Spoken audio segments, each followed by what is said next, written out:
Kita panggil aja namanya Caca ya. Hmm. Jadi sebelumnya Caca ini tuh dari kecil emang sensitif dengan makhluk halus. Cuman awalnya dia emang cuman bisa merasakan keberadaan makhluk halus doang, tapi nggak bisa lihat. Oke. Sampai satu ketika nih Nat, Moy, waktu Caca tuh baru masuk SMP, sekolahnya tuh ngadain yang namanya LDKS. Nah LDKS ini tuh di satu villa di daerah Bogor. Villanya tuh bagus, gede lah pokoknya. Dan kayak anak-anak LDKS pada umumnya, yang murid baru tuh dikasih tugas buat ngumpulin barang-barang kayak tali rafia, aquanya harus yang 1 botol seliter gitu, dan lain-lain lah intinya. Nah salah satu barang yang harus dibawa juga itu adalah mie instan. Nah dan ternyata mie instan punya Caca ini ketinggalan di rumah. Caca baru sadar pas udah sampai di villa nih. Panik lah dia, karena dia takut dihukum kan. Dia nanya ke temen-temennya, ada warung nggak deket sini? Ada di mana tuh? Untungnya temennya Caca ngasih tahu kalau di luar villa tuh ada warung. Keluarlah Caca dari villa. Dia ke depan gerbang, nanjak tuh karena di depan gerbang tuh kayak jalannya nanjak curam gitu. Sambil lari juga tuh dia buru-buru karena panik kan, satu barangnya dia gak kebawa nih buat LDKS. Dan untungnya dapet. Dia beli mie instan di warung. Udah selesai beli mie instan, dia langsung balik lagi tuh ke villanya. Nah kalau tadi dari villa tuh ke warungnya kayak jalannya nanjak banget, sekarang berarti menuju ke villa turunan kan. Turunan tajam, si Caca buru-buru, gara-gara lari, jatuhlah dia. Aduh. Nah pas jatuh, si Caca ini gak sengaja ngucap kata kasar, anjing gitu. Ya refleks aja kan. Refleks. Dan pas Caca nengok ke arah depan, gak jauh dari dia ternyata ada kuburan di situ. Kuburan yang ketutup sama pohon-pohon gitulah intinya. Di sini belum kejadian apa-apa Nat, Moy. Pas malamnya, abis sholat maghrib, panitia LDKS dan peserta yang lain tuh semua ngadain zikir dan doa bersama gitu di aula villa mereka. Kayak aulanya tuh space besar, rada setengah outdoor gitu, jadi gak ada pintu dan jendela sama sekali. Nah dari aula itu, dari tempat Caca dan teman-teman sholat, gak sengaja Caca tuh ngeliat ke arah pohon besar di dekat aula itu. Di sana tuh Caca ngeliat ada cewek lagi main ayunan. Padahal harusnya semua anak ya sholat kan di situ. Tapi dia liatnya ada satu cewek dari jauh lagi main ayunan. Si cewek ini tuh rambutnya panjang, menjuntai sampai ke tanah, bajunya tuh putih, agak-agak kotor, kecoklatan gitu. Dari deskripsi lo udah tahu ya, itu kuntilanak. Malam-malam dia ngeliat kayak gitu. Nah cuman entah kenapa si Caca ini tuh gak bisa gerak sama sekali, gak bisa teriak sama sekali. Mungkin gara-gara shock banget kali ya dia ngeliat kayak gitu pertama kalinya. Karena kan tadi gue bilang dia gak bisa ngeliat, cuma bisa ngerasain doang kan. Dia ngeliat kayak gitu, si Kunti ini tuh lagi main ayunan. Jadi lu bayangin nih ada sosok cewek lagi main ayunan. Terus Caca tuh ngeliat dengan keadaan mematung nih. Dia ngeliat Kuntinya tuh di ayunan pertama itu masih bentukan yang sama. Pas ayunan kedua, tiba-tiba kedua kakinya hilang. Anjing. Terus di ayunan ketiga, ayunannya doang, sosoknya hilang gitu aja. Ngeri banget sih. Malam-malam lagi kan dia ngeliat kayak gitu. Dan pas makhluk ini udah hilang, barulah saat itu Caca bisa teriak. Dia teriak kenceng tuh, sampai semua orang yang ada di aula ngedenger Caca. Dan langsung ngeliatin tuh, maksudnya Caca langsung diliatin gitu sama si orang-orang ini. Temennya Caca yang ada di samping dia panik, terus keheranan juga kayak, kenapa Ca? Tapi Caca tuh gak bisa ngomong apa-apa, dia cuma bisa nangis doang. Akhirnya Caca dibawalah ke tempat yang rada sepi dan jauh dari teman-temannya buat ditenangin gitu. Sampai azan Isya, Caca udah mulai tenangan tuh. Dia balik lagi lah ke aula villa buat sholat Isya dan ikut ngelanjutin kegiatan LDKS dia sama teman-teman. Sholat Isya selesai, dilanjut lagi dengan kayak kegiatan muhasabah gitu. Nah villa tuh kayak dibikin gelap gitu Nat, Moy. Jadi cuman ada lilin di sekitar aula buat nerangin tempatnya ini. Gue juga gak ngerti entah kenapa dibikin gelap, mungkin ya akal-akalan kakak osisnya kali ya buat bikin muhasabah kayak gitu. Nah di situ tiba-tiba seluruh punggung Caca tuh kayak sakit banget, kayak rasanya ditusuk-tusuk gitu loh. Kayak ada jarum yang mau nusuk-nusuk punggungnya Caca, tapi tebel banget. Dan ditusuk-tusuknya tuh kayak belum nyampe ke dalam. Jadi lu kayak berusaha ditusuk tapi gak bisa. Cuman kerasa di kulit lu. Itu ganggu banget kan sebenarnya. Nah Caca ngerasain kayak gitu tuh. Cuman Caca di situ tetap berusaha buat nahan aja. Karena ya ini lagi muhasabah, gue kuat-kuat aja deh. Tapi saking sakitnya di situ Caca cuma bisa nangis. Nah gara-gara nangis, teman sebelahnya Caca tuh dengar. Ya teman gue di sebelah nangis nih kenapa gitu kan. Dia kira si Caca ini nangis gara-gara dengar muhasabahnya. Padahal enggak, karena lagi nahan sakit kan sebenarnya. Terus Caca bilang ke temannya yang sebelah ini, namanya Bila. Sakit banget Bil, katanya gitu. Terus si Bila yang temannya ini bingung, sakit kenapa Ca? Akhirnya Bila manggil lah salah satu kakak OSIS yang ngejaga deket mereka. Pas kakak OSISnya nyamperin Caca, tiba-tiba orang yang di belakang Caca, kayak temen seangkatannya dia, itu tiba-tiba aja kesurupan. Bukan Caca ya, temen di belakang dia. Terus temen yang kesurupan ini yang di belakang Caca bilang, aku mau anak ini. Ini tuh Caca? Iya, sambil nunjuk-nunjuk Caca. Terus kayak si teman yang kesurupan ini narik-narik Caca gitu. Langsung chaos tuh di situ tuh, serem banget. Dan kakak-kakak OSISnya kayak ya coba misahin mereka berdua kan. Caca makin ketakutan di situ, sampai nangis kenceng banget. Pokoknya chaos banget gara-gara dia dan temannya ini yang kesurupan. Sampai akhirnya semua murid disuruh keluar dari aula itu karena keadaannya udah gak kondusif lah. Gak lama dari situ temennya Caca ini yang dipegangin sama beberapa anak OSIS, itu tuh kayak coba ditenangin juga, didoain juga. Dan Caca pun dibawa ke salah satu kamar di villa itu yang emang untuk guru. Jadi Caca dipisahin dari teman-temannya lah. Nah setelah udah beberapa lama dicari tuh si guru agama yang ikut LDKS juga. Ketemu dan akhirnya guru agama ini nyamperin Caca di kamar itu. Terus pas nyampe di kamar itu, gurunya tiba-tiba bilang, si guru agamanya nih ya, dia bilang gini, kamu tuh kalau di tempat baru jangan ngucap sembarangan. Katanya gitu. Terus Caca kayak nge-recall gitulah maksudnya guru ini apa. Pas dia udah paham nih, oh emang tadi gue sempat ngomong kata kasar kan pas jatuh. Ya udah tuh dia akhirnya minta maaf lah sama si gurunya ini. Nah terus kata guru agamanya, udah nggak apa-apa, nggak usah nangis, dijadiin pelajaran aja. Udah Caca ngangguk-ngangguk, udah ada tenangan tuh di sana. Terus si guru agama itu bilang lagi, kamu tahu nggak, kamu itu ada yang jagain. Kata gitu. Nah Caca nggak paham dong, ya maksudnya apa gitu kan? Dia nggak ngerti apa-apa. Dia jawab enggak. Terus guru agamanya bilang, kalau di dalam diri Caca ini, entah di dalam atau di sekelilingnya dia, gue juga nggak paham. Tapi si guru agama ini bilang kalau Caca tuh ada sosok penjaganya, yaitu uyutnya dia. Uyut tuh kayak bokap neneknya dia lah intinya gitu. Dan si uyutnya ini udah ngejagain Caca dari Caca tuh masih di dalam kandungan. Nah kata Caca, kebetulan memang pas nyokapnya Caca ini lagi mengandung Caca, itu tuh nyokapnya kayak didatengin sama kakeknya ini, yang mana itu buyutnya Caca kan. Terus si nyokapnya ini disamperin, uyutnya tuh kayak pakai sorban dan wangi bersih lah.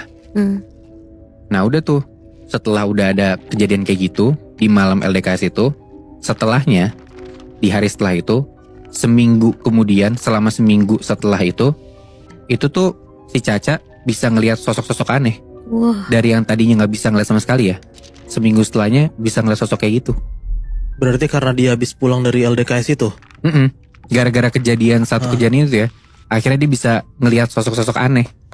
Tapi mungkin emang dari kecil dia kayaknya emang udah mau bisa ngelihat kali ya Bi. Soalnya kan udah mulai ngerasain gitu kan dari kecil. Sensitif. Kalau menurut gue kayaknya kebuka gitu ya mata batinnya ya. Tapi untungnya dia ada yang jagain si uyutnya kan. Itu dia. Kalau enggak dia kena banget pas itu. Bener. Ada satu kejadian yang menimpa Windy namanya. Windy ini umur 17 tahun dan asalnya itu dari Pemalang. Pemalang. Oke. Windy ini terhitungnya kayak anak yang taat beragama lah Bihnat. Dia gak lupa sholat 5 waktu. Terus bahkan dia tuh sering tahajud. Ditambah lagi karena Windy tuh lagi SMK dan dia tuh pengen PKL, makanya kayak sebisa mungkin dia tuh pengen sholat tahajudnya sering, biar PKL lancar, SMK-nya lulus gitu. Awal ceritanya itu Windy kelas 2 SMK dan itu sekitar tahun 2018an. Nah waktu itu tuh Windy udah masuk ke PKL tuh, yang praktek kerja lapangan kan namanya PKL ya. Iya kalau gak salah ya. Nah waktu itu Windy PKL di salah satu toko komputer di daerah Pemalang. Dan ya karena toko itu gak punya mes, jadi otomatis Windy mau gak mau ngekos tuh di deket sana. Nah ternyata Windy kasih tahu sama kayak kakak pembimbingnya dia, kalau di sebelah toko itu tuh ada kayak gang kecil. Nah di situ ada kos-kosan. Windy disuruh ngekos lah di sana. Dan waktu itu juga ternyata banyak tuh anak PKL di toko itu, cewek dominan yang ngekos di tempatnya si Windy ngekos juga.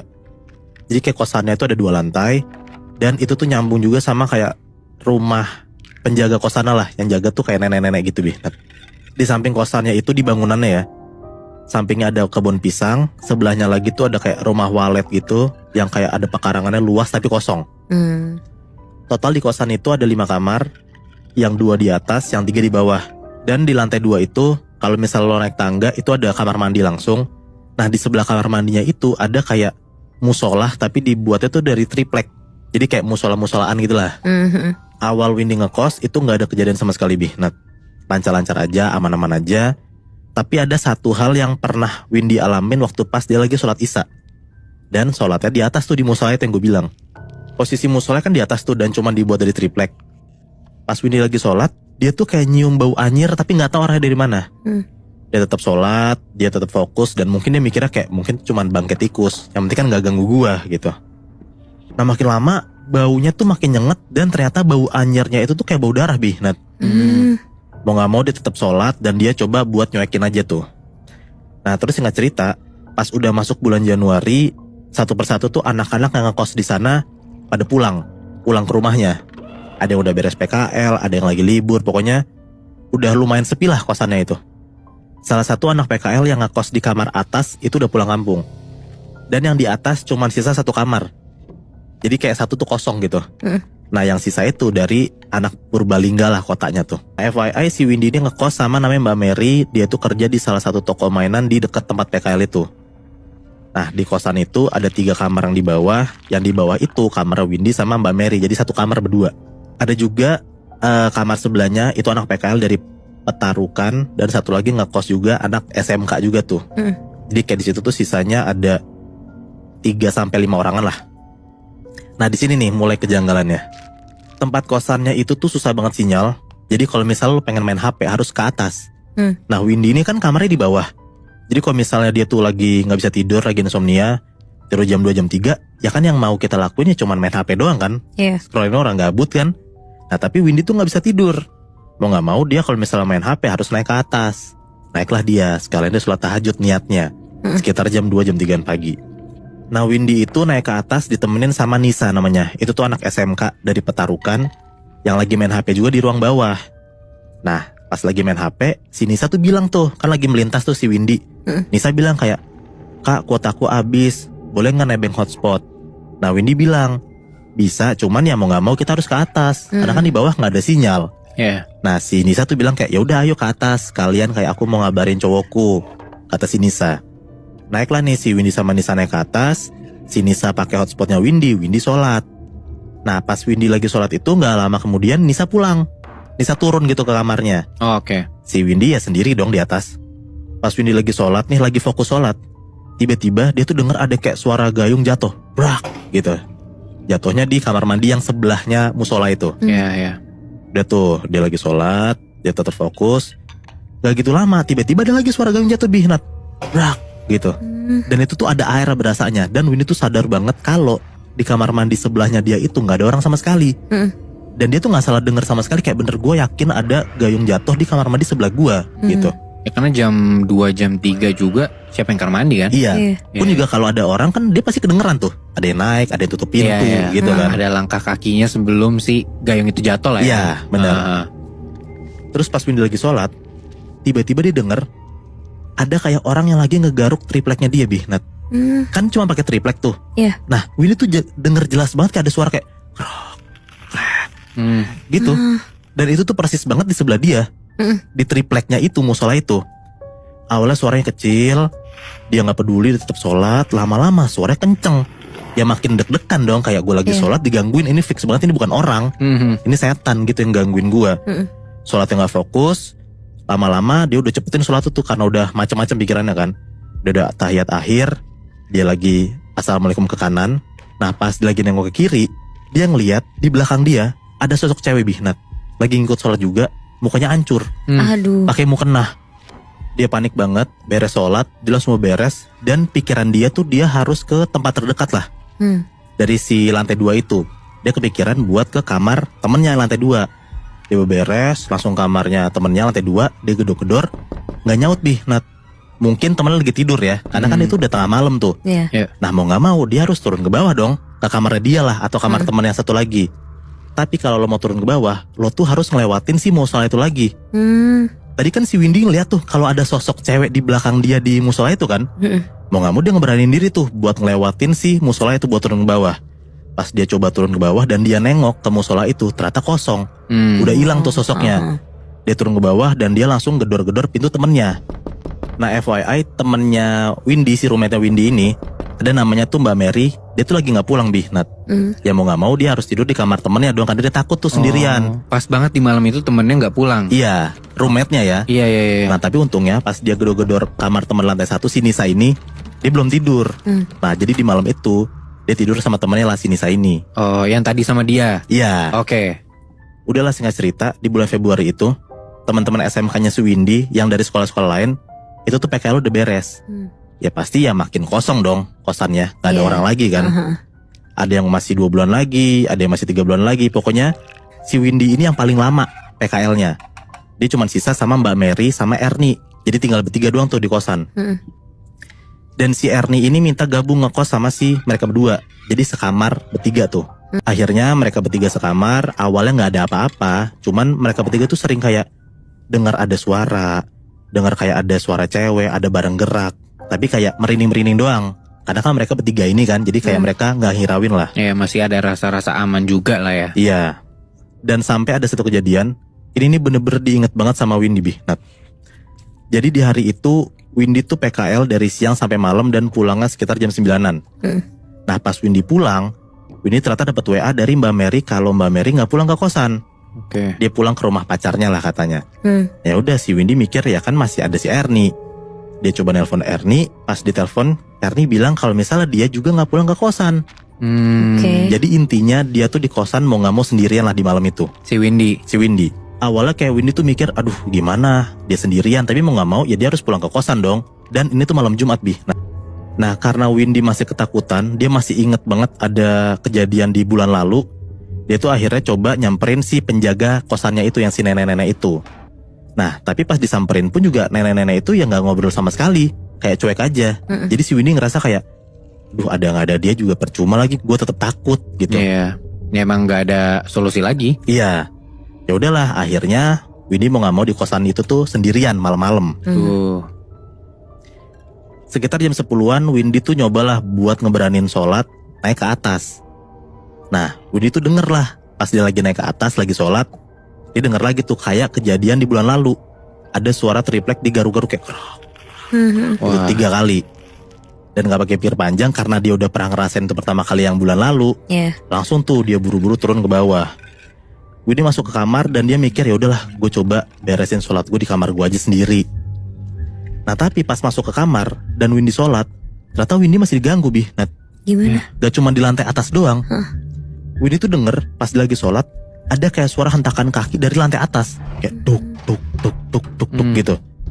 Dan lagi-lagi yang tadi dia denger ada kayak suara garukan di triplek lantai 2, ini didengar lagi tapi di temboknya dia. Aduh. Jadi kayak suara garukan di tembok kamarnya dia Bihnat. Kayak kenceng banget mau gak mau ya Windy coba fokus, dia coba sholat lanjutin dan akhirnya selesai tuh sholatnya. Nah puncaknya pas di akhir sholat ini, dia coba nengok ke kanan, assalamualaikum. Habis ke kanan dia nengok ke kiri dong. Dia nengok ke kiri, assalamualaikum. Nah pas dia nengok ke kiri, dia denger jelas banget Bihnat, ada di kuping dia suara cewek ngomong kayak assalamualaikum. Disautin gitu loh. Tuh. Ya ketakutan banget lah Windy kan. Dia denger kalau misalnya ada sosok ini deket banget gua. Buru-buru tuh dia keluar dari kosannya dan dia tuh sempet lah untung ngunci kamar kosannya dan dia ke seberang. Jadi di seberang kosan dia tuh ada kayak penjaga warung nasi goreng gitu lah. Yang malam-malam buka gitu ya. Malam-malam buka. Iya. Windy lari ke sana dan ditanyalah sama abangnya kayak, "Dek, ngapain Dek? Udah pagi, pulang sana pulang." Nah Windy tuh nggak bisa ngomong apa-apa, dia cuma bilang kayak takut pak, gitu-gitu doang. Nah sampai sekitar jam 3:30-4 pagi, si warung nasi goreng ini pengen tutup. Ya mau gak mau diusir lah si Windy kan sama abangnya. Iya. Kayak, Mbak udah mau pagi mbak, pulang-pulang mbak, saya mau tutup. Terpaksa lah Windy pulang ke kosannya dengan rasa deg-degan tuh, dia masih takut. Iya. Nah pas Windy masuk ke kosannya dia, ke gerbang, itu tuh gak ada suara apa-apa Bihnat. Sampailah dia masuk ke kamarnya. Dia masuk kamarnya, dia kunci kamarnya lagi. Langsung tuh nongol lagi suara kakinya. Dok, dok, dok, dok, dok. Nongol lagi suara kukunya tuh yang gosek-gosek. Langsung nongol. Nah, Windy tuh sampai gemeteran, dia nggak tahu harus ngapain, tapi dia juga bingung mau kemana, karena kan dia sendirian kan di kosan. Di situ Windy juga maksain buat tidur tapi nggak bisa, mau main HP pun juga nggak ada sinyal. Dia mau nggak mau nunggu sampai azan subuh tuh, sampai 4:30. Jadi dia masih ada 1 jam kosong. Nah selama 1 jam kosong itu, dia coba ngedenger musik yang udah di-download. Dia udah kenceng banget Bihnat, muter musiknya, tapi suara musiknya masih kalah sama suara kaki itu. Masih kalah sama suara si garukan itu. Males banget. Saking kencengnya. Saking kencengnya. Jadi makin gila. kenceng si Windy muter lagunya, makin kenceng juga suara si garukan itu. Oh. Sampai sekitar jam 4:30 akhirnya azan tuh berkumandang. Nah anehnya, pas azan ini berkumandang, suara itu mati, hilang semua. Suara garukannya hilang, suara kakinya hilang. Dan beruntungnya selang 3 hari kemudian ya, si pihak sekolah Windy tuh minta Windy buat langsung pulang. Udah gak ikutin PKL lagi gak apa-apa gitu. Alasannya itu karena katanya mau masuk ujian sekolah. Tapi apapun alasannya, Windy tuh seneng banget Bihnat. Dia akhirnya keluar tuh dari kosan yang serem banget itu. Waduh. Itu gila sih kalau misalkan emang gak ada pengumuman itu ya. Kayaknya gue juga kalau jadi Windy, deg-degannya ada. Kayak gue harus menghadapi itu lagi entah seminggu, 2 minggu di kosan itu. Anjir, gak kebayang sih.